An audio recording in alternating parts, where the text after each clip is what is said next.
नमस्कार, स्वागत है आपका हमारे खास कार्यक्रम में। मैं हूं आपके साथ दिनेश अवस्थी। आज फिर हम इस कार्यक्रम में उत्तर प्रदेश की चुनावी की तैयारियों पर चर्चा करने वाले हैं। दरअसल उत्तर प्रदेश विधानसभा चुनाव से पहले सभी दलों ने अपनी अपनी तैयारियां शुरू कर दी हैं। इसी कड़ी में बीजेपी ने अपने सभी सांसदों को मोर्चे पर तैनात कर दिया है। हाल ही मंत्री बने सांसदों को खास जिम्मा दिया गया है और इन सांसदों को जातीय गणित साधने के साथ ही मोदी सरकार की योजनाओं का बखान कर वोट जुटाने को कहा गया है। बीजेपी की इस मुहिम पर विपक्ष तंज कस रहा है। सपा प्रमुख और पूर्व सीएम अखिलेश यादव ने इस पर तंज कसा है। उन्होंने ट्वीट के जरिए कहा कि सुना है वो भाजपा गांव-गांव जाकर आशीर्वाद लेगी, जिसने जनता की सांस छीन ली पर ऑक्सीजन नहीं दी। महंगे सिलेंडर से चूल्हे बुझा दिए, महंगी बिजली से घरों में अंधेरा कर दिया। किसान, मजदूर, महिला, शिक्षक, युवा, दलित, पिछड़े सबका उत्पीड़न किया। काम रोजगार दिया नहीं, रोटी रोजी और जो पहले से चल रही थी वो भी छीन ली। इससे पहले अखिलेश ने कहा, तमाम आरोप लगाए और इन आरोपों के साथ ही अब स्थिति और गर्मा गई है। दरअसल आपको बता दें कि उत्तर प्रदेश के चुनावों से पहले जिस तरह की स्थिति उत्तर प्रदेश में बनती है वो साफ तौर पर हर बार देखने को मिलता है। सभी दल पूरी पूरी अपनी प्रयास करते हैं, सभी दलों के सभी जातीय समीकरण साधने की कोशिश करते हैं और सभी तरह से वोट अपनी ओर आकर्षित करने की कोशिश करते हैं। तो वहीं अखिलेश यादव अब लगातार बीजेपी पर निशाना साध रहे हैं। उन्होंने कहा है कि यूपी की दुर्दशा दुर्गति का हाल दिल्ली बुलाकर पूछ रहे हैं कि किस तरह से आपने उत्तर प्रदेश में हालत खराब कर दी है। इससे यह पता चलता है कि दिल्ली और लखनऊ में कितनी दूरी है। भाजपा चाहे कितनी भी बैठकें कर ले, पर अब जनता इन्हें उठाकर और हटाकर ही दम लेगी। तो क्या है ये बीजेपी की मुहिम और ये कितनी कामयाब होगी, इस पर विपक्ष के तंज, इसी पर आज हम चर्चा करने वाले हैं। तो इससे पहले हम चर्चा करेंगे, लेकिन उससे पहले आपको कुछ थोड़ी सी जानकारी दे दें कि उत्तर प्रदेश लोकसभा और राज्यसभा के सांसदों की बैठक दिल्ली में हुई है। संसद सत्र के बीच सभी सांसद बैठक में शामिल हुए हैं। संसद का मानसून सत्र समाप्त होते ही बीजेपी इन चेहरों को यूपी के हर कोने में घुमाकर ये ब्रांडिंग करेगी कि उन्होंने अति पिछड़ों और दलितों को विशेष भागीदारी देकर समरसता और सबके विकास का वादा पूरा किया है। तो 16 से 18 अगस्त तक उत्तर प्रदेश से बने 700 मंत्री जन आशीर्वाद यात्रा निकालेंगे। सभी नए केंद्रीय मंत्रियों को 16 से 17 अगस्त और 19 से 20 अगस्त के बीच जन आशीर्वाद यात्रा निकालने के निर्देश दे दिए गए हैं। पार्टी अपने सांसदों और केंद्रीय मंत्रियों के जरिए न केवल सोशल इंजीनियरिंग सेट करेगी, बल्कि मोदी सरकार की योजनाएं भी लोगों तक पहुंचाएगी। सांसदों को 5 अगस्त को अन्न महोत्सव में भी बढ़ चढ़कर भागीदारी करने को कहा है। जेपी नड्डा ने कहा है कि सांसद अपने क्षेत्रों में कोविड के वैक्सीनेशन अभियान को आगे बढ़ाएं, वैक्सीनेशन सेंटरों का निरीक्षण करें और जो पहली डोज ले चुके हैं उन्हें दूसरी डोज के लिए प्रेरित करें। तो सभी सांसदों को 4.5 साल में राज्य की योगी सरकार द्वारा किए गए कामों के नेक इरादे, काम अनेक नाम से एक जो बुकलेट दी गई है वो भी लोगों तक पहुंचानी है कि किस तरह से बीजेपी ने उत्तर प्रदेश में और केंद्र सरकार ने उत्तर प्रदेश में किस तरह का काम किया है, उसको लेकर जनता के बीच जाना है। तो उत्तर प्रदेश में अब चुनावी घमासान मच गया है और इसी विषय को लेकर आज हम चर्चा करने वाले हैं। हमारे साथ मेहमान जुड़ेंगे। आकाश रॉय जी बीजेपी से नेता हैं और हरेंद्र मलिक पूर्व सांसद हैं कांग्रेस से, उदयराज सिंह पूर्व विधायक हैं समाजवादी पार्टी से और राजीव उपाध्याय जी बहुजन समाज पार्टी से अपना पक्ष रखेंगे। सभी मेहमानों का बहुत बहुत स्वागत है हमारे इस खास कार्यक्रम में। आकाश जी, बीजेपी की तैयारियां जोर शोर से हैं, सांसदों को तैनात भी कर दिया है, लेकिन अखिलेश यादव जिस तरह से निशाना साध रहे हैं कि क्या उत्तर प्रदेश के सांसद दिल्ली में जाकर ये बता रहे हैं कि उत्तर प्रदेश में कितनी दुर्गति कर दी हमने? नहीं, देखिए, अखिलेश यादव जी का ये पुराना तरीका है और अखिलेश यादव जी एक कमरे में बैठ के, एसी रूम में बैठ के और ट्विटर के माध्यम से अपनी राजनीति करना चाहते हैं वो करें, उनसे हमें कोई इत्तेफाक नहीं है। हमें अपना काम करना है और भारतीय जनता पार्टी उत्तर प्रदेश की सरकार हो चाहे केंद्र की सरकार हो, हमारे जो भी सांसद हैं, जो भी विधायक हैं, जो मंत्री हैं, पदाधिकारीगण हैं, जिलों के अध्यक्ष हैं, जो लोग भी हैं, वो सारे के सारे लोग कहीं ना कहीं जनता के बीच में रहते हैं, जनता के बीच में लगातार जाते रहते हैं और जो हमारा मूल मंत्र है संपर्क और संवाद, वो निरंतर चलता रहता है। हमारे पूर्व प्रधानमंत्री आदरणीय अटल बिहारी वाजपेयी जी ने एक बार कहा भी था सदन में कि भारतीय जनता पार्टी वो पार्टी नहीं है जो चुनाव के टाइम पे कुकुरमुत्तों की तरह आ जाती है। हमारी पार्टी 24/7 चलने वाली पार्टी है और लोगों के बीच में रह के लोगों के समस्याओं को समझते हैं, सुनते हैं, उसका निदान करते हैं। समाजवादी पार्टी के लोग क्या बात करेंगे? अभी मैं बताता हूं, मैं मऊ जनपद से आता हूं, पूर्वांचल का एक छोटा सा जिला है। अभी हमारे कल की मैं घटना बताता हूं। हमारे यहाँ के चुने हुए विधायक हैं घोसी विधानसभा के विजय राजभर, उनके साथ समाजवादी गुंडों ने क्या हरकत की, आप अपने रिपोर्टरों को भेज के पता करिए किस प्रकार से कल उन लोगों ने बदतमीजी की और किस प्रकार से उनके ऊपर हमला किया। ये पूरा उत्तर प्रदेश ने देखा है और इसका जवाब समाजवादी पार्टी को, अखिलेश यादव जी को 2022 के चुनाव में मिलेगा। 2014 का चुनाव देखिए, 2017 का चुनाव देखिए, 2019 का चुनाव देखिए, तीनों चुनाव में इनको जवाब जनता ने दिया है। 2017 में ये राहुल गांधी जी के साथ आए, 2019 में ये बहन जी के साथ आए और आपकी हो सकता है किसी और के साथ आए, लेकिन भारतीय जनता पार्टी को कोई फर्क नहीं पड़ने वाला है। हम अपने 4.5 साल का जो उत्तर प्रदेश की सरकार ने जो विकास के काम किए हैं उसको लेके जनता के बीच में है, जो हमारी केंद्र की सरकार ने मोदी जी के नेतृत्व में जो काम किया है उसको लेके जनता के बीच में है। और निश्चित रूप से 2022 में भारतीय जनता पार्टी 350 सीटों के साथ दोबारा सरकार बनाने जा रही है। चलिए, उदयराज जी भी हमारे साथ जुड़े हैं, समाजवादी पार्टी से हैं, काफ़ी पुराने नेता हैं, बहुत ज़्यादा समाजवादी पार्टी के विषय में जानकारी रखते हैं। उदयराज जी जी, आप तक आवाज पहुंच रही है उदयराज जी? जी जी जी जी। बीजेपी कह रही है कि अखिलेश यादव सिर्फ ट्विटर पर राजनीति कर रहे हैं, चुनाव आ गए हैं, मैदान में आइए। अखिलेश यादव जी मैदान में हैं, ठीक। और ये जो कह रहे हैं भाजपा के प्रवक्ता महोदय कि ये लोग जमीन पे काम करते हैं, जमीन पे ये कोई काम नहीं करते हैं। सही तो ये है, जमीन पे काम माननीय अखिलेश यादव जी ने किया था। और जो सारे लोग अच्छी तरीके से जानते हैं कि अखिलेश जी ने जो है पूरे प्रदेश के विकास के लिए काम किया था। इन लोगों से ये पूछिए, ये बात विकास की करते हैं, 5 साल में कौन सा विकास इन लोगों ने किया है? एक विकास बतावें, कहीं कोई एक्सप्रेसवे बनाया हो, कहीं कोई बड़ा काम किया हो। यहाँ तक कि इतने असफल ये लोग रहे कि आप लोगों ने देखा होगा कि पूरे 4.5 साल में उत्तर प्रदेश की राजधानी लखनऊ जैसे शहर में आज तक इन्होंने जनता की स्वास्थ्य सेवाओं के लिए एक भी मेडिकल कॉलेज तक नहीं बनवा सके। और उसका असर पूरे देश ने देखा कि कोरोना के समय किस तरीके से जो लोग बीमार हुए, दवा की ना तो कहीं दवा थी, ना वेंटिलेटर की व्यवस्था थी और ना ही ऑक्सीजन की कहीं व्यवस्था थी।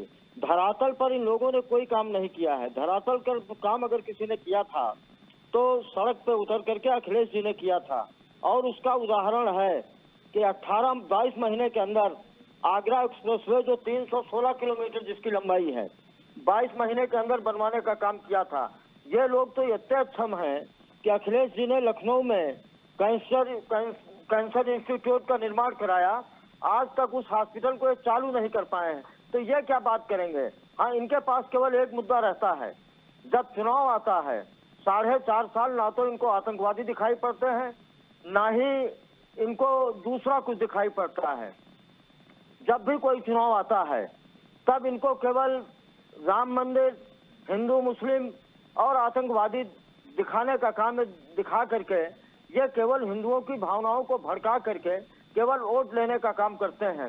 ये धरातल पर उतर कर काम करने की योगी जी की बात कर रहे हैं। ये वही योगी जी है कि 2017 में इन्होंने कहा था किसानों की आय दुगना करने का काम करेंगे। क्या कहीं किसानों की आय दुगना हुई? किसानों की जो राम आय मंदिर तो थी, बनवा दिया ना। राम मंदिर इन्होंने नहीं बनवाया, इनका कोई श्रेय नहीं। वो सुप्रीम कोर्ट का फैसला है। सुप्रीम कोर्ट का फैसला, चाहे वो हाई कोर्ट हो या सुप्रीम कोर्ट हो या न्याय व्यवस्था जो भी है, न्यायपालिका के आदेश सारे लोगों को मानना पड़ेगा। तो वो सुप्रीम कोर्ट का फैसला है। ये तो बेवजह बार बार कहते हैं कि हमने राम मंदिर बनवा दिया।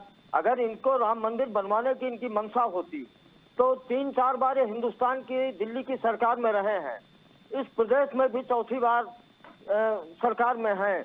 इन्होंने सरकार ने कोई विधेयक पास करके कोई इन्होंने मंदिर बनवाने का काम नहीं किया है। और मंदिर अभी बना कहाँ? मंदिर के नाम पर भारतीय जनता पार्टी के लोग अभी उगाही करने का काम कर रहे हैं। अभी इनको लूट करके, सरकारी धन लूट करके अभी इनका पेट नहीं भरा है, तो अब जनता से मंदिर के नाम पर चंदा वसूलने का काम कर रहे हैं। तो ये लोग क्या बात करेंगे जो 4.5 साल के अंदर जनता के हित में कोई भी काम, एक भी काम नहीं किया है, जिसको हम कह सके कि ये जनता के हित में कोई काम, चाहे वो विकास का हो, चाहे नौजवानों का हो, चाहे वो बेरोजगार छात्रों का हो, इन्होंने कोई काम इससे संबंधित किए नहीं। और ये जो कह रहे हैं कि अखिलेश जी ट्विटर पे बैठ करके राजनीति करते हैं, इनको शायद नहीं मालूम है। अभी थोड़े दिन अखिलेश जी सब जगह जा रहे हैं। अभी 21 तारीख को उन्नाव जनपद में भी वो गए थे, परमिशन न मिलने के बाद भी लाखों लोगों ने जगह जगह उनका स्वागत किया था। तो ये लोग क्या बात करेंगे जिनको जनता से कोई मतलब नहीं। चलिए, हरेन जी भी हमारे साथ जुड़े हैं, कांग्रेस से अपना पक्ष रख रहे हैं। हरेन जी, बीजेपी ने तैयारियां पूरी कर ली हैं, सांसदों को भी उतार दिया है, रूपरेखा भी तैयार हो गई है कि क्या कुछ लेकर, क्या कुछ बातें लेकर, क्या कुछ वायदे लेकर जनता के बीच जाना है। कांग्रेस की तैयारी कहां है? ऐसा है, राजनीतिक आदमी सदैव अपने हित में, अपने दल की नीतियों को फैलाने के लिए जनहित में कार्य करते रहते हैं, और जनहित ही राजनीतिक आदमी का अपना हित होता है। हम भी जनता के बीच के हैं। ये विशेष प्रोग्राम तो उनके लिए चला जाता है जो कभी पहले जनता के बीच नहीं गए। ये मान लीजिएगा कि भारतीय जनता पार्टी के नेतृत्व ने ये स्वीकार किया है कि उनके राजनीतिक लोग, उनके माननीय सांसद और माननीय मंत्रीगण अब तक जनता के बीच नहीं थे, इसलिए उन्हें जनता के बीच जाने के निर्देश दिए गए। पार्टी का इंटरनल मैटर है, इसमें किसी को कोई टिप्पणी करने का अधिकार भी नहीं है, ना करनी चाहिए राजनीतिक लोग। ये अच्छी बात है, उनके राष्ट्रीय अध्यक्ष जी ने उन्हें निर्देशित किया, वो उसका पालन करे तो और अच्छा है, ना करे तो ठीक है। परंतु इतना जरूर है, मैं राष्ट्रीय अध्यक्ष जी से ये अनुरोध जरूर करूंगा कि आप इन्हें भेज तो रहे हैं, इन्हें कुछ सवालों के जवाब भी दे दो। कोई आदमी मिलकर के इनको से पेट्रोल के बढ़े हुए भाव के बारे में पूछेगा, डीजल के भाव के बारे में पूछेगा, यूरिया के कट्टे के घटे हुए वजन के बारे में पूछेगा, कोई इनसे बढ़कर के कानून व्यवस्था के बारे में पूछेगा, गाजियाबाद में पत्रकार की हत्या के बारे में पूछेगा, बुलंदशहर आएंगे तो सुबोध सिंह इंस्पेक्टर कत्ल के बारे में पूछेगा, कानपुर जाएंगे तो वो जो कौन सा बकरू कांड क्या है, वो बड़ा कांड है, उसके बारे में पूछेगा। ऐसे सवाल। बस्ती साइड में जाएंगे तो गंगा में तैरती हुई लाशों के बारे में सवाल करेंगे। हमारे यहाँ आएंगे तो पूछेंगे ऑक्सीजन क्यों नहीं मिली। तो इन सवालों के जवाब कौन दे पाएगा, ये बहुत महत्वपूर्ण बात है। अब बड़े शहर में जाएंगे तो इनसे ये भी सवाल होंगे कि आपने 23 पब्लिक अंडरटेकिंग बेच दिए, आखिर पैसा कहाँ जा रहा है। लोग इनसे ये भी पूछेंगे कि जो ये नीरव मोदी और कौन सा मोदी हैं जो पैसा लेकर के भागे हैं, उनके बारे में आप क्या कर रहे हैं। इनसे ये भी सवाल करेंगे कि जिसने कभी क्रिकेट का बैट नहीं पकड़ा, आपने उसे क्रिकेट बोर्ड का मेंबर सचिव बना दिया। इन सवालों के जवाब क्या होंगे। आप जो है घोषित इमरजेंसी लगा रखी है आपने, इनके जवाब क्या होंगे। कहीं सड़क पर इन्हें घूमते हुए घुटनों में, टखनों में गोली लगे लोग भी मिलेंगे जो कहेंगे मेरे पर मुकदमा मिलता, मेरे घुटनों में गोली लगी है, उसके क्या जवाब होंगे। कहीं कुछ लोग दूसरे भी मिल सकते हैं जो एक जाति विशेष के 300-400 लोगों का मामला है, वो भी इनसे सवाल पूछेंगे। और सबसे बड़ा सवाल इस सूबे का नौजवान पूछेगा और इस सूबे का किसान पूछेगा। 300 लोगों की शहादत के बाद भी आदरणीय मोदी जी एक शब्द अफसोस का नहीं जता पाए, उसके बारे में क्या कहेंगे।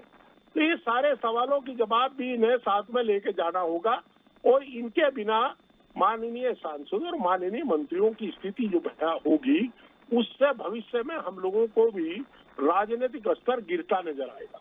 अगर कहीं जनप्रतिनिधि के पास सवालों के जवाब नहीं होते, वो चुप रह जाता है, तो उसी स्थिति में सभी जनप्रतिनिधियों का अपमान सा होता है। लोग हंसते हैं कि यार चले आए जाले कुर्ता पहन करके, इनके बस का कुछ है नहीं। तो हम चाहते हैं कि ऐसा ना हो। हम आदरणीय प्रधानमंत्री से अनुरोध करेंगे, कृपा अब तो जो 300 किसानों ने शहादत दी उनके बारे में अब तो कुछ बोल दो। अरे बाबा, अदानी के बारे में रोज बोलते हो, कोई फिल्म एक्टर या फिल्म एक्ट्रेस के साथ कुछ हो जाए उसके बारे में बोलते हो। 300 किसानों के शहादत पे आप नहीं बोल पा रहे। आप मेडिकल कॉलेज की बात करते हैं, आप कहते हैं आरक्षण दे दिया, आज बड़े बड़े छपा है अखबारों में। मैं अनुरोध करूंगा कि इन लोगों को फीस में तो कटौती कर दो। आपने जो एमबीबीएस की फीस 4-5 लाख रुपए साल थी, वो बढ़ाकर के 16-17 लाख रुपए पर एनम कर दी, प्रतिवर्ष कर दी।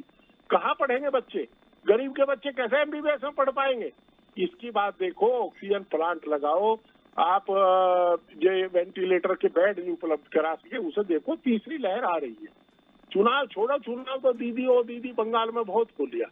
अब आप देखिए, ईवीएम चलेगा तो आप जीतेंगे और ईवीएम रूस गया तो आप हार गए। ये तो बड़ा साफ सी बात है। तो इनका जाना ये पार्टी का आंतरिक मामला है। पार्टी के मामले में हम कुछ नहीं कहेंगे, पर इतना जरूर है कि बहुत से ऐसे सवाल है जो किसान, नौजवान, अल्पसंख्यक, बुद्धिजीवी, हर तरह का लोग आपसे सवाल करने के लिए खड़ा है। उस सवालों के जवाब तो ले करके ही जावे, ऐसा मेरा अनुरोध है आदरणीय उनसे जो अध्यक्ष जी है कि इन्हें साथ साथ जो भेज रहे हैं अच्छी बात है। जाएंगे, किसी का तो काम होगा, किसी की समस्या का तो समाधान होगा, परंतु जाए तो इन सवालों के जवाब भी लेकर के जाए कि एलआईसी को बेचने का, बीपीसीएल को बेचने का, हवाई अड्डों को अदानी को देने का। बिल्कुल, आकाश जी से इसका जवाब भी लेंगे। आकाश जी से भी इसका जवाब लेंगे। राजीव जी, आप किस तरह से देख रहे हैं जिस तरह से बीजेपी की जो तैयारियां बड़े जबरदस्त तरीके से की जा रही हैं?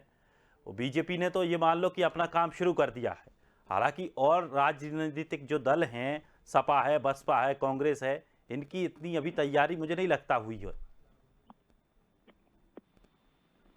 तैयारी अपने स्तर से हर दल कर रहा है। भाजपा कर रही है तो कांग्रेस भी कर रही है, समाजवादी पार्टी, बहुजन समाज पार्टी या अन्य छोटे दल हैं या जो जिनको भी चुनाव में लोकतांत्रिक व्यवस्था में आना है, वो सारे लोग इस समय चुनावी मूड में हैं और चुनाव की तैयारियों में हैं। रही बात भारतीय जनता पार्टी की, देखिए आप दिनेश जी एक बात समझिए कि उत्तर प्रदेश चुनाव लड़ने की तैयारी की बातें होती है और बात होती है दिल्ली में। उत्तर प्रदेश की सारी उत्तर प्रदेश सरकार को मुख्यमंत्री के कौन मंत्री होंगे, कौन मंत्री नहीं होंगे, मंत्रिमंडल विस्तार होगा नहीं होगा, सारी चीजें होता है दिल्ली में। कहने का मतलब है कि उत्तर प्रदेश के अंदर कोई भी उत्तर प्रदेश की भारतीय जनता पार्टी निर्णय नहीं लेती है। जो भी लेती है दिल्ली में लेती है, उनका विशेषाधिकार है क्या करते हैं क्या नहीं करते। अब रही बात आपने जो कहा कि इतने सांसदों को भारतीय जनता पार्टी ने अचानक जो है कह दिया कि अपने अपने क्षेत्रों में जाइए और आशीर्वाद लीजिए। निश्चित तौर पर आशीर्वाद लीजिए। ये तो 4 साल पहले दिन से ही कह देना चाहिए था माननीय प्रधानमंत्री जी को, जाइए और आशीर्वाद लीजिए। अब ये तो बहुत देर से आशीर्वाद लेने के लिए भेजे हैं और जनता आशीर्वाद की जगह कहीं और कुछ न देने लगे, इनको बुरा भला न कहे, क्योंकि जनता आज त्राही करी है। आपको दिनेश जी याद होगा कि जब दिल्ली का चुनाव था तो अमित शाह जी ने दिल्ली के चुनाव को एकदम प्रतिष्ठा का प्रश्न बना लिया था कि केजरीवाल को उखाड़ फेंकेंगे। और एक मुद्दा उस समय आया था, आपको याद होगा, शाहीन बाग। इनके जितने नेता थे, यहाँ तक कि कैबिनेट मंत्री तक शाहीन बाग सुबह से शाम तक उस मुद्दे को इतना गरमाए रहे जिसका कोई जोड़ नहीं था। और उस चुनाव में बता दें, दिल्ली एक छोटा सा 1 करोड़ का आबादी का चुनाव था। उस चुनाव में आपको याद होगा दिनेश जी, 16 मुख्यमंत्री, 70 से ऊपर करीब कैबिनेट मंत्री, कई राज्यों के राज्य मंत्री, कैबिनेट मंत्री और 200 माननीय सांसद गणों को भारतीय जनता पार्टी ने दिल्ली के चुनाव में लगाया था। लेकिन दिल्ली में इनका हश्र क्या हुआ, कैसा जनता ने जवाब दिया? यही हाल इन्होंने पश्चिम बंगाल जा करके किया। पश्चिम बंगाल में इन्होंने पहले दिन से आग उगलना शुरू किया। इनके नेता थे, आजकल तो दिखाई नहीं दे रहे हैं, विजय वर्गीय जी, उनको वहां भेज दिया 1.5-2 साल पहले और बोला कि जितना इस राज्य को उन्माद में फैला सकते हो, उन्माद में डाला जा सकता है, उतना उन्माद में डालिए। और डाला उन्होंने पूरी तरह से लड़ाने का, जनता को एक दूसरे से जो सद्भावना थी वो बिगाड़ने का कार्य उन्होंने वहां पे किया। किसी तरह से वोटों का पोलराइजेशन हो जाए।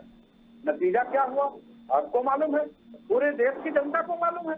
बड़ी देश की जनता खुश हुई थी कि इस दिन ममता जी 200 कुछ सीटें लेकर आई थी, पिछली बार से बड़ी जीत हुई थी ममता जी की।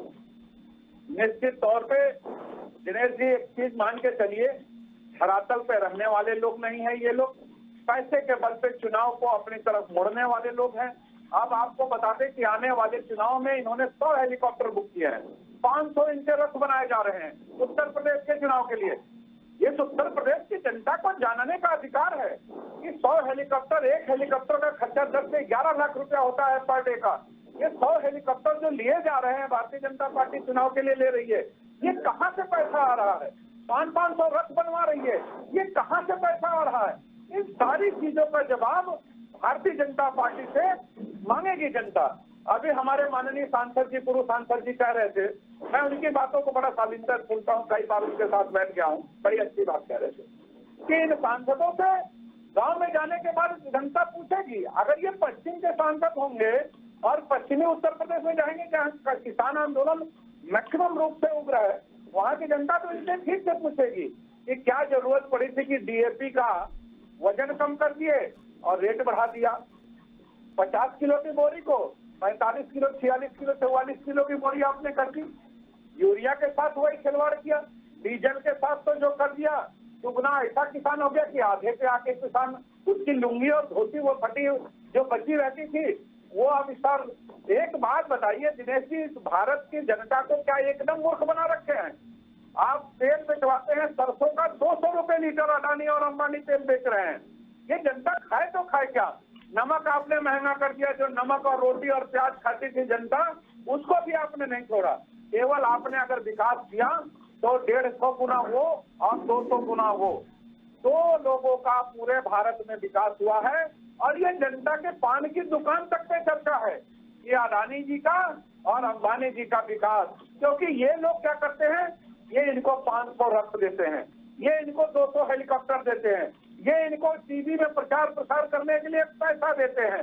ये धन का किस तरह से दुरुपयोग करना चाहिए? अच्छा, भारतीय जनता पार्टी के प्रवक्ता महोदय बैठे हैं, मैं आकाश जी से इतना जरूर पूछूंगा आज कि आकाश जी 5 साल पहले, 6 साल पहले तक आपका जो भारतवर्ष में कार्यालय हुआ करते थे वो बड़े नॉर्मल कार्यालय होते थे, जैसे हमारे आपके सबके कार्यालय हैं, 4 कमरे 10 कमरे के कार्यालय हुआ।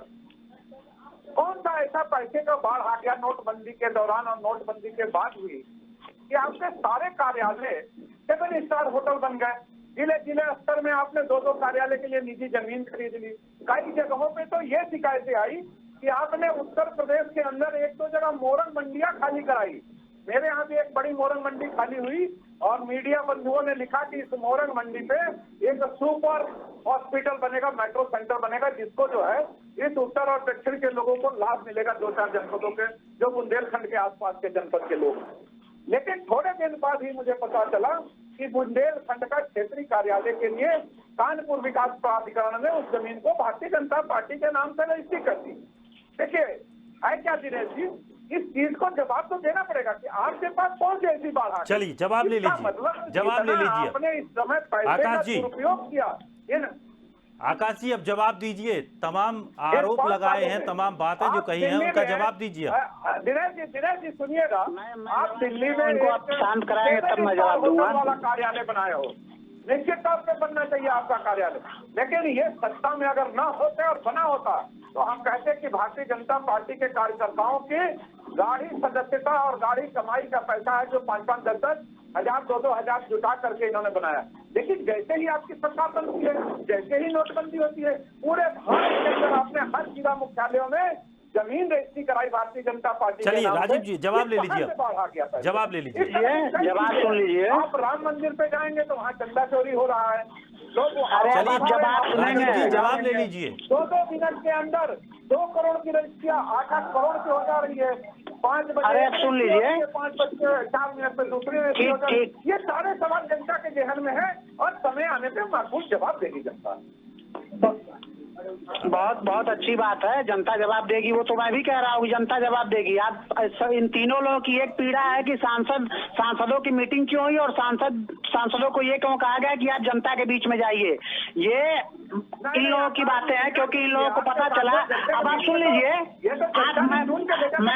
मैंने बीच में इंटरप्ट नहीं किया, अब आपको सुनना चाहिए। आप दूसरे के बारे में मत बोलिए, अपनी बारे में आपने खूब बोला।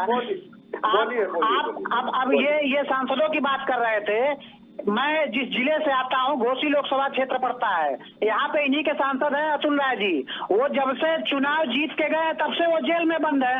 इनसे पूछिए वो कितने दिन जनता के बीच में आए और आरोप क्या है, बलात्कार के आरोप में जेल में बंद है। कांग्रेस पार्टी के नेता भी कह रहे थे कि सांसद क्यों बीच में जा रहे हैं। अरे आपके पास सांसद ही नहीं है। आप बताइए कि आपकी राष्ट्रीय अध्यक्षा उत्तर प्रदेश से एकमात्र सांसद है रायबरेली से, वो कितने दिन रायबरेली में गई है, इन लोगों से पूछिए। अखिलेश यादव सांसद बनने के बाद आजमगढ़ का कितनी बार दौरा किए हैं। भारत के यशस्वी प्रधानमंत्री वाराणसी के माननीय सांसद हैं, इतनी बड़ी जिम्मेदारी उनके पास है, उसके बावजूद वो निरंतर हर 3 महीने 6 महीने पे काशी का प्रवास करते हैं, काशी के लोगों के बीच में आते हैं और नई नई योजनाओं के साथ आते हैं। और मैं बताऊं, अभी समाजवादी पार्टी के जो यहाँ पे बैठे हुए नेता वो कह रहे थे कि इन्होंने क्या काम किया 5 साल में, कौन सा एक्सप्रेसवे बना दिया। आप आके देखिए साहब, पूर्वांचल एक्सप्रेसवे 15 अगस्त को हम उसका लोकार्पण करने जा रहे हैं। हमने उसका शिलान्यास भी किया, हम उसका लोकार्पण भी कर रहे हैं। आप मेडिकल कॉलेज की बात करते हैं, मैं आपको उंगलियों पे गिनाता हूं कितने मेडिकल कॉलेज हमने खोले। सिर्फ पूर्वांचल की मैं बात करूं तो आप गाजीपुर में आके देखिए, आप देवरिया में आके देखिए, आप प्रतापगढ़ में आके देखिए, आप मिर्जापुर में आके देखिए, ये कितने मेडिकल कॉलेज खोले गए। आप एम्स की बात करते हैं, हमने बीएचयू को एम्स बनाने का काम किया, जो बीएचयू में जो मेडिकल कॉलेज था हमने गोरखपुर एम्स को कंप्लीट किया। आप क्या बात करते हैं, आप लोग सिर्फ और सिर्फ गुमराह करने का काम जनता को करते हैं। जनता के बीच में आप लोगों को जाना नहीं है। कांग्रेस पार्टी के नेता दिल्ली में बैठकर प्रियंका गांधी वाड्रा जी ट्विटर खेलती हैं, अखिलेश यादव जी ट्विटर खेलते हैं। उसके अलावा मायावती जी जब आती है तो 2 पन्ने लेके आ जाती हैं। अगर एक पन्ना उड़ जाए तो उनको यही नहीं पता कि बोलना क्या होगा। जनता के बीच में जो जाता है, जनता उससे मिलती है, जनता उसको समझती है और इसीलिए बार बार उत्तर प्रदेश की जनता हमको अपना स्नेह दे रही है। 2014 के चुनाव में भी आप तीनों लोगों को जनता ने आईना दिखाया, 17 में भी आईना दिखाया, 19 में भी दिखाया। अरे मैं तो चुनौती के साथ कहता हूं कि 22 का चुनाव आप तीनों लोग मिलकर लड़ लीजिए भारतीय जनता पार्टी से। उसके बावजूद भारतीय जनता पार्टी 350 सीटों के साथ जीत के आएगी, क्योंकि हमने काम किया है उत्तर प्रदेश की जनता के लिए। उत्तर प्रदेश में किस प्रकार से अपराधियों का बोलबाला था पिछले 1.5 दशकों में, वो उत्तर प्रदेश की जनता जानती है। जिन अपराधियों को आप अपने कैबिनेट में बिठाते थे, जिन अपराधियों को आप गलबैया करते थे, मुजफ्फरनगर दंगे के बाद अपराधियों को किस प्रकार से हेलीकॉप्टर में बैठाकर मुख्यमंत्री आवास बुलाया जाता था, ये उत्तर प्रदेश की जनता भूली नहीं है। उत्तर प्रदेश की जनता समझदार जनता है और जनता सब समझती है, क्योंकि लोकतंत्र में जनता ही जनार्दन है। आपके 80-85 एमएलए जो है आपराधिक घटनाओं में लिप्त हैं, जिनके साथ ठीक नहीं बल्कि शपथ पत्र लगे हुए हैं। और मैं चुनौती के साथ कहता हूं कि भारतीय जनता पार्टी का कोई भी नेता हो, अगर उसने कोई आपराधिक कृत्य किया हो तो सबसे पहले भारतीय जनता पार्टी उस पर संज्ञान लेती है और उनको पार्टी से बाहर करने का काम करती है। बहुजन समाज पार्टी और समाजवादी पार्टी की तरीके से कुलदीप सिंह सेंगर 3 बार विधायक रहे, इसके पहले 5 साल बहुजन समाज पार्टी से, 10 साल समाजवादी पार्टी से। आप लोगों ने उनको संरक्षण दिया, वो हमारे पास आए, पहली बार विधायक बने, लेकिन जब उनके ऊपर आरोप लगे हमने आरोपों की जांच करवाई, हमने उनको जेल भेजा, पार्टी से उनकी सदस्यता खत्म की। लेकिन शुरुआती दौर में उनको बचाने की भी कोशिश बीजेपी नहीं करी। नहीं, बिल्कुल कोशिश नहीं की गई, बिल्कुल नहीं। इस बात से मैं बिल्कुल सहमत नहीं हूँ। ये सिर्फ विपक्ष का झूठा आरोप है। अगर कोशिश करते तो सत्ता में रहने के बावजूद हम उनको बचा नहीं सकते थे क्या? लेकिन भारतीय जनता पार्टी का क्लियर एजेंडा है कि अपराधी कोई भी हो, हमारी 0 टॉलरेंस की नीति है, वो हमारे घर का ही क्यों ना हो, हम उसको बिहाइंड द बार भेजेंगे। चलिए उदयराज जी, अभी भारतीय जनता पार्टी के नेता जो इलाहाबाद, प्रतापगढ़, पूर्वांचल की बात कर रहे थे, क्या इनके लिए पूरा प्रदेश केवल पूर्वांचल तक सीमित है? अगर इन्होंने पूर्वांचल के 2-4 जिले, मैं आपने पूछा है तो मैं थोड़ा सा इंटरप्ट कर रहा हूँ, मैं बता देता हूँ।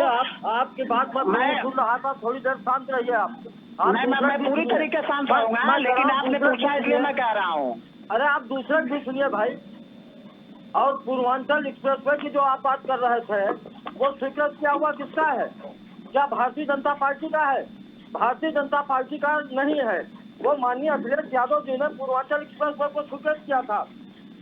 अगर आप 4 जिलों में कह रहे हैं वहाँ मैंने मेडिकल कॉलेज बना दिया, वहाँ मैंने वो कर दिया, मैं तो पूछ रहा हूँ उत्तर प्रदेश की राजधानी लखनऊ, जहाँ पूरे प्रदेश के लोग आते हैं, विदेश दूसरे देश से दूसरे प्रदेशों से भी लोग इलाज के लिए आते हैं, आप लोग इतने अक्षम साबित हुए कि जो आज तक वहाँ कैंसर इंस्टीट्यूट जो अखिलेश जी ने बनवाया था उसको आज तक आप चालू नहीं करा पाए।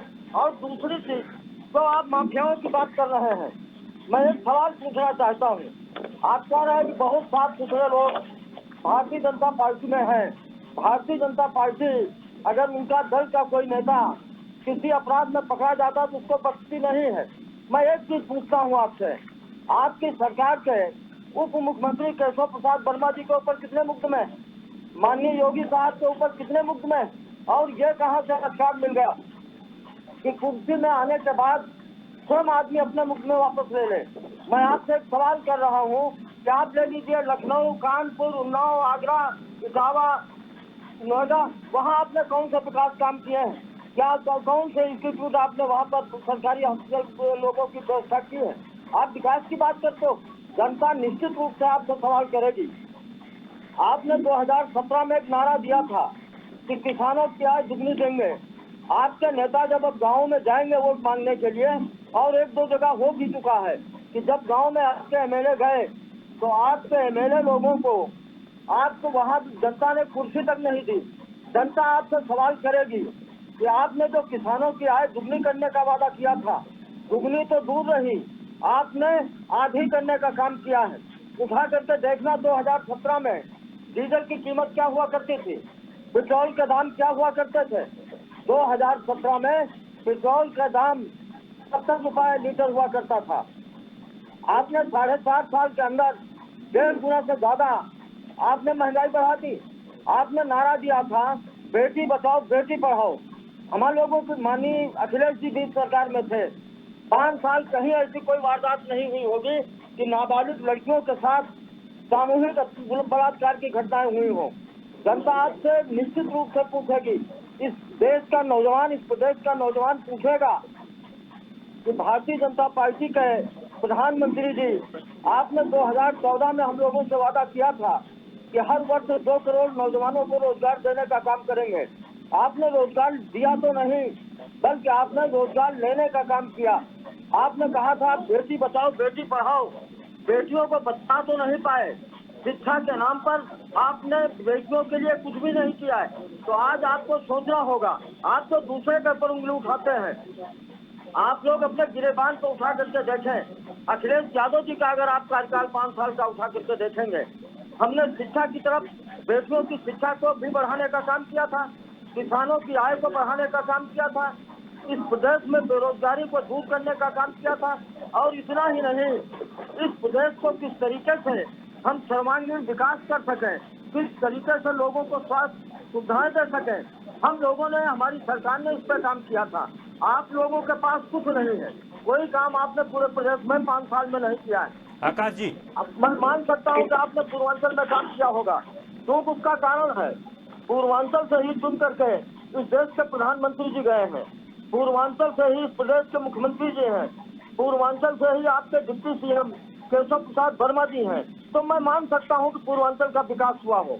लेकिन अब प्रदेश की हम बात करें, मैं तो कहता हूँ कि राजधानी की तरफ सारे लोगों की निगाहें रहती हैं। राजधानी में आपने कौन सा काम ऐसा कर दिया है जिसको ये कहा जाए कि भारतीय जनता पार्टी के लोगों ने 4.5 साल में, चाहे वो स्वास्थ्य सुविधाएं हो, चाहे वो शिक्षा के क्षेत्र में हो, जितने भी मामले हैं, आपने रोजगार देने का काम नहीं किया। इतना जरूर किया कि जात के आधार पर, धर्म के आधार पर आपने 50 साल से ये कह करके कि 50 साल की उम्र में अच्छा में आदमी काम करने में 50 साल से ज्यादा उम्र हो गई नहीं है, आपने लोगों को नौकरी से निकालने का काम किया। तो आप कह रहे हो, जनता अगर कहते हो जनता बताएगी। पिता श्रीमान जी आपको पंचायत चुनाव में बता चुकी है।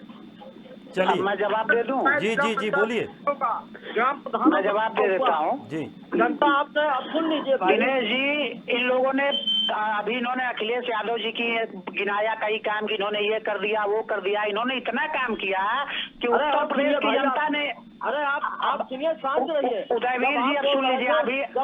अभी आप ही कह रहे थे कि बीच में इंटरप्ट मत करिए, तो मैं शांत हो गया। तो आप मुझे भी मौका दीजिए। आपने अच्छी बात है, चलिए मैं जवाब तो सुन लीजिए। आप जवाब तो सुनिए।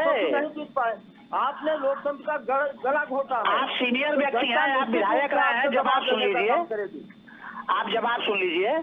उत्तर प्रदेश में अखिलेश यादव जी ने 5 सालों में इतना काम किया कि उत्तर प्रदेश की जनता ने इनको उखाड़ के फेंक दिया और इनकी ये स्थिति हो गई कि ये 50 सीटें नहीं जीत पाए। इन्होंने कम से कम चलिए ये माना तो कि हाँ आपने पूर्वांचल में काम किया। मैं पूर्वांचल की नहीं, मैं अन्य जगहों की बात बता दे रहा हूँ। आप बुंदेलखंड में जाइए, बुंदेलखंड के लोगों से पूछिए। हमने बुंदेलखंड में घर घर स्वच्छ पीने का पानी पहुँचाने की व्यवस्था किया है और लाखों घरों तक हमने पानी पहुँचाया है और वो काम निरंतर जारी है। उसके अलावा गंगा एक्सप्रेसवे बनाने का काम हमारी सरकार ने किया। अब आप सुनिए, अरे अब आप सुन लीजिए। अब आप सुन लीजिए। अभी तक आप बोल रहे थे, मैं बोला कुछ आपको, मैंने आप सुनिए पूरी बात। जनता ने मैं भी नहीं टोक रहा था। दिनेश जी ने जवाब देने के लिए बोला तो मैंने जवाब देना शुरू किया। लोगों का खोपड़ा साफ कर दिया है और आप लोगों ने वो तो दिख ही रहा है। वो तो दिख रहा है कि 75 जिलों में 67 सीटें 67 जिला पंचायत के अध्यक्ष भारतीय जनता पार्टी के हुए और सुपड़ा साफ हो गया भारतीय जनता पार्टी का। क्या बात करते हैं आप? 2022 का इंतजार करिए, जनता आपको जवाब देगी। हम तो इंतजार कर ही रहे हैं और हम इंतजार करने वाले लोग नहीं है। हम जनता के बीच में जाने वाले लोग हैं, जनता के लिए काम करने वाले लोग हैं और जनता के बीच में निरंतर जाते रहते हैं। और मैं कह रहा हूँ, चुनौती के साथ कह रहा हूँ कि आप तीनों लोग सपा बसपा कांग्रेस एक आध किसी और को लेना और ले लीजिए और चारों लोग मिलकर गठबंधन करके चुनाव लड़िए। इस बार 24 साल लगेगा। पिछली बार तो 14 साल में आप लोग गए और इस बार बनवास काट करके अब तो 24 साल में लौटोगे। आप जवाब नहीं सुनना चाहते हैं ना, क्योंकि आप जानते हैं कि आपकी पोल खुलना शुरू हो जाएगी। आप लखनऊ की बात कर रहे थे। लखनऊ में किसान पद किसने बनाया? अरे दिल्ली देखा, पश्चिम बंगाल देखा। अरे पश्चिम बंगाल में हम 3 सीटों से 75 सीटों पे चले गए, उसके बावजूद आपको खुशी हो रही है तो खुश रहिए।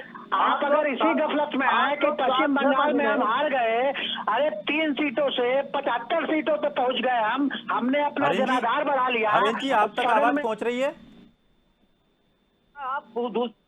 हरेन जी आप तक आवाज पहुंच रही है? कुछ कह रहे थे आप? मैं कह रहा था कि जनता ने आपको पंचायत चुनाव में आपको सबक सिखा दिया है। वही तो मैं कह रहा हूँ, ऐसा सबक सिखाया कि 75 में से 67 सीटें भारतीय जनता पार्टी के जिला पंचायत अध्यक्ष बने हैं। वो तो आपने लोकतंत्र। अरे लोकतंत्र की हत्या 2015 में तब हुई थी जब 38 जिलों में आपने अपने गुंडई के बल से निर्विरोध जिला पंचायत अध्यक्ष बनाए थे। समाजवादी पार्टी के लोगों से हमें नहीं सीखना है। अब आप हमको राम मंदिर पे ज्ञान देना शुरू कर देते हैं कि राम मंदिर बनवा रहे हैं, ये नहीं बनवा रहे हैं, कोर्ट बनवा रही है। राम मंदिर के लिए कौन लगा, कौन लड़ा, कौन राम मंदिर के लिए जिया मरा, ये देश की जनता जानती है। राम भक्तों पे गोलियां चलवाने वाले लोग ये अगर हमें बताएंगे कि ये मंदिर बनवा रहे हैं कोर्ट के आदेश पे या ये चंदा ले रहा है, चंदा कौन दे रहा है? लोग दे रहे हैं। देने वालों को समस्या नहीं है। समाजवादी पार्टी के लोगों के पेट में दर्द होना शुरू हो जाता है। क्यों दर्द होता है भैया? आप क्यों नहीं कभी कहे कि हाँ राम मंदिर बनना चाहिए? आप कहिए, आप अभी इस चैनल पे कहिए कि काशी और मथुरा दोनों जगहों को मुक्त कराया जाना चाहिए। कहिए, आप में हिम्मत है तो क्या आप कहिए कि काशी और मथुरा में जो अवैध मस्जिदें खड़ी हैं उनको मुक्त कराया जाना चाहिए। कहिए आप, तो मैं मानूं कि आप क्या हिंदुस्तान में जात और धर्म के नाम पर नफरत पैदा करना चाहते हो? नफरत पैदा करने की क्या बात है? यहाँ नफरत राम मंदिर बन रहा है तो नफरत पैदा हो रही है। राम मंदिर बन रहा है तो नफरत पैदा हो रही है। आप उसका समाजवादी पार्टी के लोग श्री कृष्ण के वंशज बनते हैं, क्यों नहीं वो कहते हैं कि जो मथुरा में मस्जिद अवैध खड़ी है उसको ढहा देना चाहिए? कहिए आप उसका श्रेय क्यों न रहे राम मंदिर का? राम मंदिर का श्रेय राम भक्तों को जाता है, उन करोड़ों राम भक्तों को जिन्होंने उसके लिए अपना खून पसीना जान तक दिया है। राम मंदिर का श्रेय उन राम भक्तों को जाता है, और राम मंदिर की लड़ाई कोई 10 साल 20 साल 50 साल की नहीं है। 500 सालों से इस देश के हिंदुओं ने राम मंदिर के लिए लड़ाई लड़ी है। तब तो भारतीय जनता पार्टी का अस्तित्व भी नहीं था। हम कहा कह रहे हैं कि भारतीय जनता पार्टी उसका क्रेडिट लेना चाहती है। राजीव जी। भारतीय जनता पार्टी राम मंदिर के लिए, भारतीय जनता पार्टी के लिए कभी कोई हमने कल भी चर्चा में एक चीज चर्चा करी थी कि भारतीय जनता पार्टी की सोच और संकीर्ण मानसिकता कहाँ रहती है कि वो हर चीज को भगवान राम को भी चुनाव में ले आना। भगवान राम कोई वस्तु तो है नहीं कि आप घसीट करके गली गली लाते हो भाई।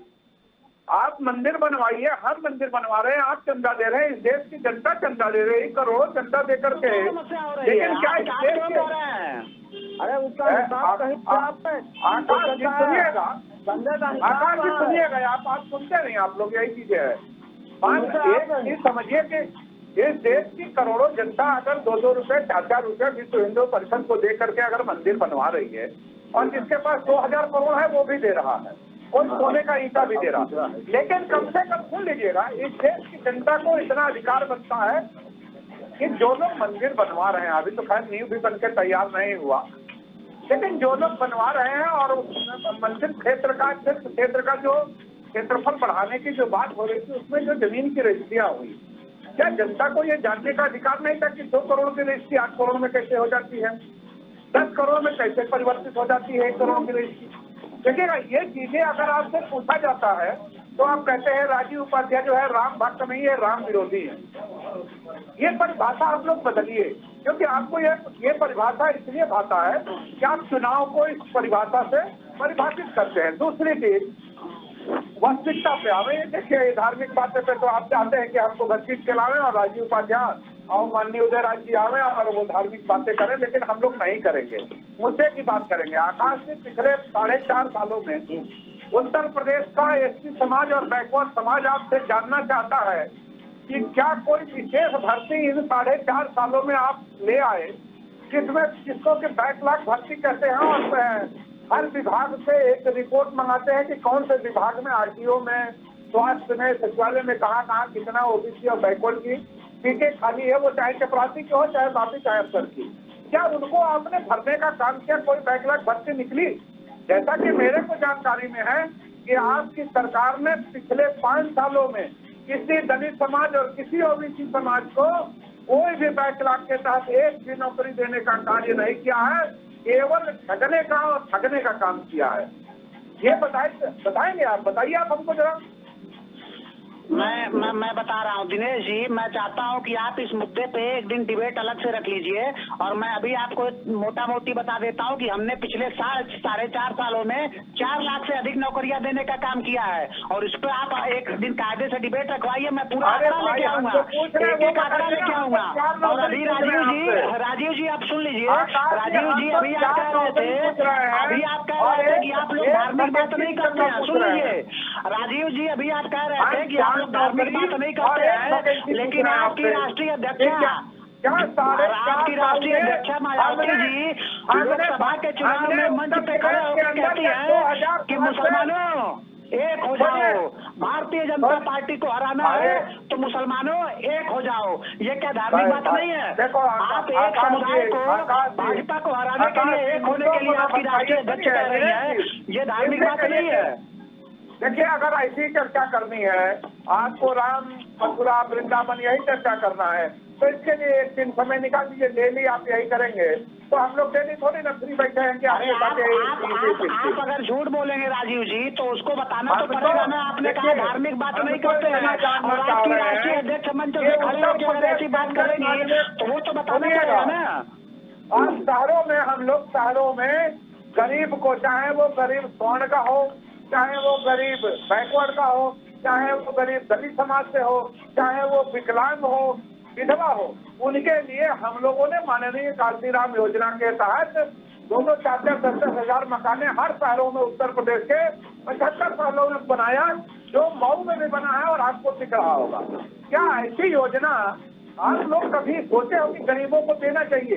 नहीं सोच सकते हो, क्योंकि आपकी मानसिकता क्या है? हेलीकॉप्टर पे चलने वाले लोग हो, बड़े बड़े जहाज पे चलने वाले लोग हो। आप एक दिन गिना रहे थे कि उत्तर प्रदेश में हमने 10-15 एयरपोर्ट बना दिया। इस भारत की 80-90-100% जनता में 1% जनता, 2% जनता हवाई जहाज से चलती है माननी।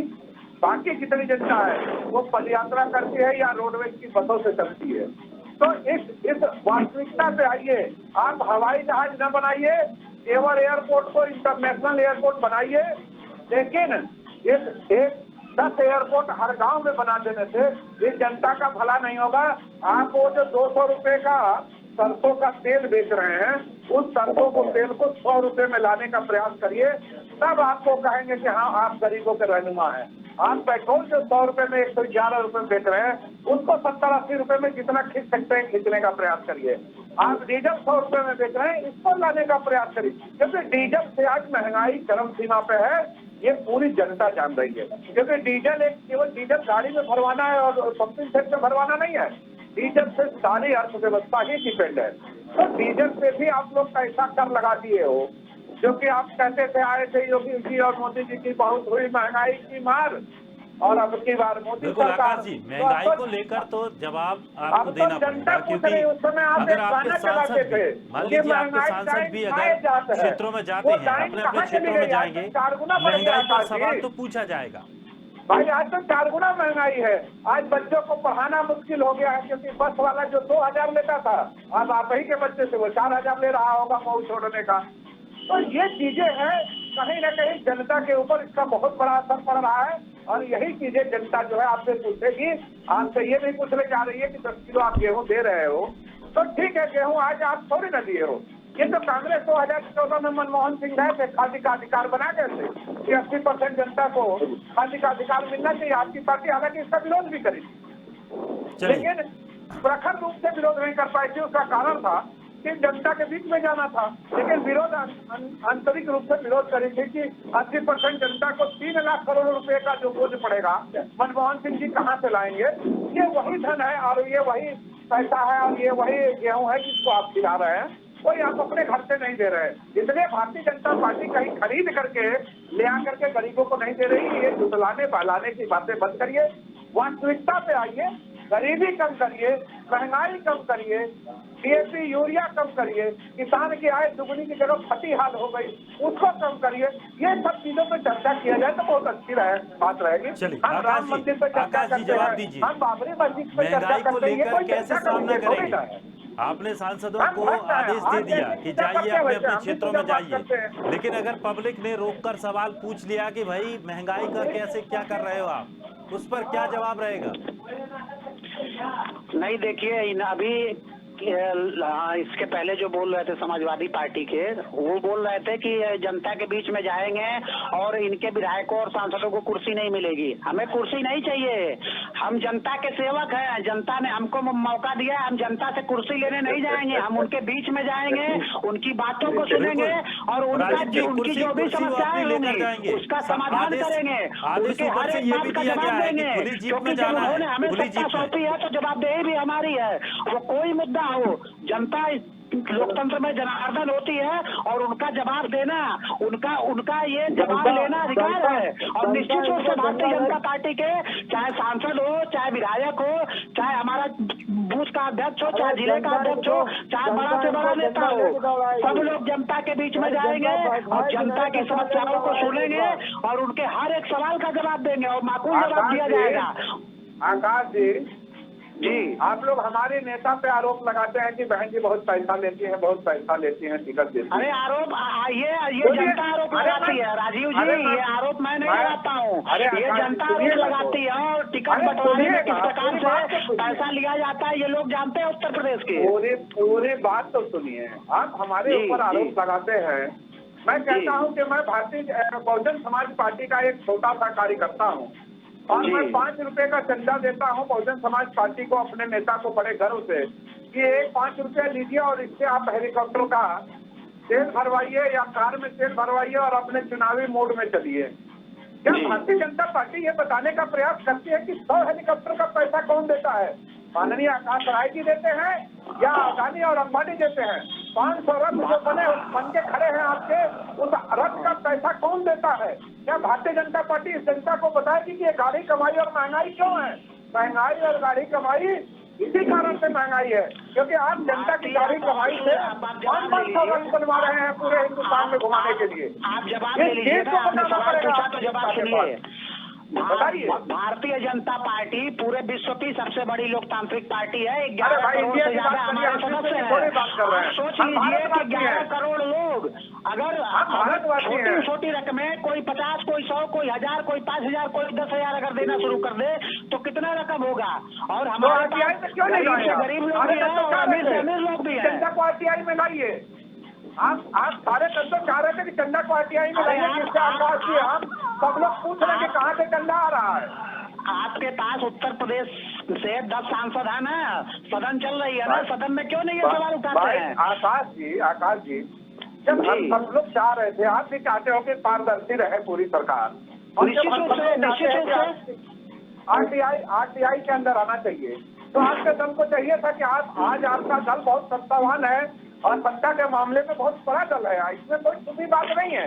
लोकसभा के अंदर आप जो चाहते हो वही कर लेते हो, अहंकार में कर लो, दबाव में कर लो, जैसे भी चाहते हो वैसे कर लेते हो। तो आरटीआई को इसमें भी शामिल कर लेना चाहिए कि चंदा जो लेकिन होगा, राजीव जी वो आरटीआई के ये तहत बात होगा। भी तय है, ये बात भी चलिए, तय है कि इस अगर मुद्दे को मान लिया लेकर कि कोई भी आप राजनीतिक दल विपक्ष में तैयार हैं, नहीं होता आपकी है। भी जिम्मेदारी है ना। आप ये क्यों नहीं आपने प्रस्ताव बात कही रखते बहुत सदन अच्छी में? है, आपकी पार्टी को जो फंड मिल रहा है आप उसको आरटीआई के दायरे में लाइए, लेकिन क्या सभी दल तैयार होंगे इसको लेकर? तैयार होंगे दिनेश जी। आज की परिस्थितियां ऐसी बन गई है, जब हमको ड्राफ्ट से लेना है, जब हमको 20,000 के बॉन्ड से लेना है।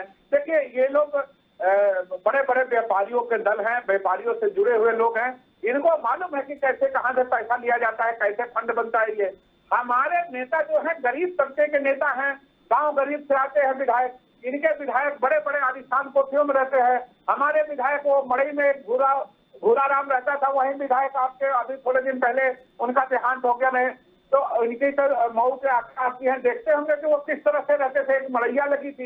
ऐसे जगह पे हमारे विधायक रहते हैं, और ऐसे लोग अगर 10-10, 20-20 हजार रुपए चंदा देके बहन जी को आगे बढ़ाते हैं तो आपको फर्क होता है। लेकिन आपको बड़े बड़े आलिशान के कोठियों में जो हेलीकॉप्टर खरीद के आपको दे देते हैं, और फिर आपसे गले पे बंदूक रख के ये कहते हैं कि हमारी वाली योजना बना दीजिए, हमको इतना पेट्रोल बेचने को दीजिए, हमको ऑस्ट्रेलिया में कोयले की खान दिलवा दीजिए, जिसको आपके माननीय प्रधानमंत्री जी अडानी जी को ले जाकर ऑस्ट्रेलिया के अंदर दिलवाए थे। अच्छा, सबसे बड़ी चीज है दिनेश जी, एक चीज बड़ी स्थिति बड़ी वो है, किसान क्यों परेशान है?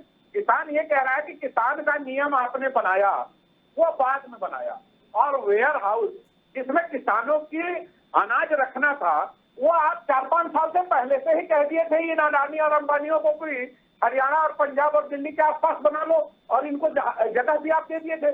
बड़ी विडंबना चीज है कि जिस चीज की अभी जन्म लेना बाकी है, उसका नामकरण पहले आपने कर दिया। यही तो किसान जानना चाह रहा था कि वेयर हाउस पहले बनाते हैं अडानी, यानी कि आप लोग अडानी और अंबानी के हाथों से पहले से दिख जाते हो कि हम योजना जो बनाएंगे वो धरातल पे जो आपका मुंशी लिख के देगा, वही योजना हम लोग सभा के अंदर बनाएंगे। अगर ये न बनता तो इस तरह के वेयर हाउस 2014, 15, 16, 17, 18 में वेयर हाउस और आप 20 में लाते हैं लोकसभा के अंदर कानून। निश्चित तौर पे इसमें जनता को, किसानों को जानने का, पूछने का अधिकार होना चाहिए। दिनेश जी, जब से भारतीय जनता पार्टी की सरकार केंद्र में आई है और आदरणीय मोदी जी प्रधानमंत्री बने हैं, तब से ये सारे विपक्षी दल, ये समाजवादी पार्टी के लोग, बहुजन समाज पार्टी के लोग, कांग्रेस पार्टी के लोग, अडानी, अंबानी, प्राइवेटाइजेशन और नोटबंदी, ये सारे मुद्दे पे बार बार चिल्लाते रहते हैं, लेकिन फिर 2019 का चुनाव होता है तो भारतीय जनता पार्टी को और ज्यादा जनता जिता के भेज देती है। तो या तो ये झूठ बोल रहे हैं, या तो इनकी बातें जनता समझ नहीं पा रही है, लेकिन जनता जो है देश की वो शुरू से समझदार रही है। नौकरी नहीं मिलेगी। आप ये ध्यान रख लीजिए कि भारत का प्रधानमंत्री जी ने ऐसा नियम कानून बना दिया कि आपके परिवार के, आपके बच्चों का जो योग्य भी होगा, वो न तो रेलवे में, न तो इंडियन ऑयल में, न तो भारत सरकार के किसी उपक्रम में, न एचएएल में, यही समस्या है। आप लोगों को सिर्फ गुमराह करना चाहते और जनता जब चीजों की जानकारी लेती है तो उनको लगता है ये लोग तो झूठ बोल रहे हैं बैठ के, और इसलिए फिर आप लोगों को जनता नकार देती है। कि किसी व्यापारी के अंदर नौकरी करना चाह रहे हो, आपका परिवार का लड़का गवर्नमेंट का अरे मैं तो भारतीय जनता पार्टी का समर्पित कार्यकर्ता हूँ, राष्ट्रीय स्वयं सेवक संघ का स्वयं सेवक हूँ। मैंने तो स्वयं को कुर्बान कर दिया इस देश की मिट्टी के लिए, तो मेरी चिंता आप मत करिए। उसका प्रभाव क्या पड़ रहा है? मैं कह तो रहा हूँ कि मैंने तो इस देश की मिट्टी के लिए अपने आप को कुर्बान कर दिया है। मैं स्वयं सेवक संघ का स्वयं सेवक हूँ, भारतीय जनता पार्टी का कार्यकर्ता हूँ। माँ भारती की सेवा के लिए मैंने अपने आप को कुर्बान कर दिया है, तो आप मेरी चिंता छोड़ दीजिए। ईस्ट इंडिया कंपनी को थोड़ी ना सौंप देंगे हम भारतवर्ष को। माँ भारती की सेवा करने के लिए ईस्ट इंडिया कंपनी को थोड़ी ना सौंपेंगे। जो आपने भारत पेट्रोलियम को बेचा, अच्छा, अडानी अंबानी जो है, अडानी और अंबानी ईस्ट इंडिया कंपनी वाले हैं, वो भारत के निवासी नहीं है क्या? पेट्रोलियम को अडानी अंबानी जो है वो भारत के निवासी नहीं है, विदेश का व्यक्ति है, विदेश का व्यापारी है। आप स्वदेशी चर्चा करते करते भारत पेट्रोलियम को आपने विदेश की इक्विटी ज्यादा कर दिया 51%। अरे आप अभी अडानी अंबानी की बात कर रहे थे, फिर आप इंडियन ऑयल पे चले गए, अभी आप रेलवे चले जाएंगे। आप किसी एक मुद्दे पे तो बात करिए। ऐसी कौन सी नौबत आ गई कि देश के सारी संस्थाओं को आपको बेचना पड़ गया, आपको दूसरे के बहुत बहुत शुक्रिया, बहुत बहुत शुक्रिया सभी मेहमानों का, बहुत बहुत शुक्रिया हमारे साथ जुड़ने के लिए, इस कार्यक्रम में अपनी बात रखने के लिए। और संसद में अब जिस तरह से जो सांसद हैं उत्तर प्रदेश से चुने गए, उन सांसदों को साफ तौर पर ये समझाइश दे दी गई है कि किस तरह से उत्तर प्रदेश में जाना है, अपने अपने क्षेत्रों में जाकर सरकार की योजनाओं को जनता के बीच ले जाना है। और साफ तौर पर चुनाव की तैयारियां जो हैं वो अब बीजेपी की तरफ से पूरी तरह से तैयार हो चुकी हैं। अन्य जो दल हैं वो भी अपने अपने हिसाब से जुगत कर रहे हैं, लेकिन उत्तर प्रदेश के चुनाव में अभी काफ़ी वक्त बचा है और उस वक्त के बीच क्या कुछ नए रोज सियासी घमासान देखने को मिलेंगे, उस पर हम बाद में चर्चा करेंगे। फिलहाल इस खास कार्यक्रम में इतना ही। ताज़ा तरीन खबरों के लिए आप बने रहिए स्वदेश के साथ।